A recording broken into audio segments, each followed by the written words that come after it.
Taylor is a beautiful baby just born, and her family doesn't want to be away from her even for a moment. But COVID-19 forced the newborn and her family to be apart for nearly 3 weeks. Caitlin Ross reports this little sweetie came a full month before her due date, but it was the same day her father tested positive for COVID-19. She runs the household, I can tell you that. Now that Taylor Jones is finally home, she's fitting right in. A calm, happy baby. When she's hungry, by God, it's time to eat. This sweet baby has been on her own timeline since the day she was born. Her mom, Shevlin, was admitted to the hospital a month before her due date because she was having contractions. In the labor and delivery room, Antonio got an email from the health department that he had tested positive for COVID-19.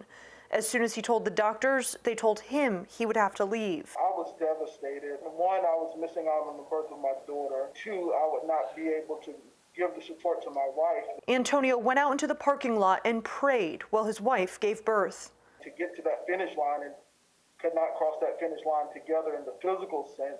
It was a lot of mixed emotions there. His wife tested negative for COVID-19 before delivery, but doctors said they had to protect the baby. They delivered my daughter, cut the umbilical cord, and swept her away. Antonio quarantined in a hotel room and got sicker and sicker with the virus. I had the body aches, the chills, the loss of smell, the respiratory.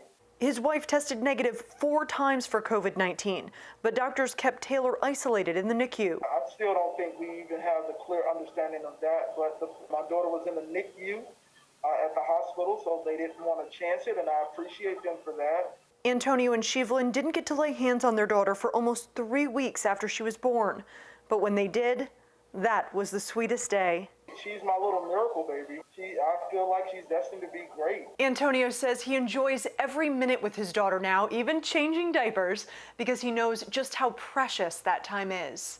Wow, thankfully, all the family is healthy now, but I'm curious, was Taylor ever tested for COVID-19 after she was born? Yes, she was tested after birth and was negative. Shevlin always tested negative, and Antonio's son tested negative as well. So he was the only one who ever had the positive test. All right, again, glad they're doing better. Caitlin, thanks a lot.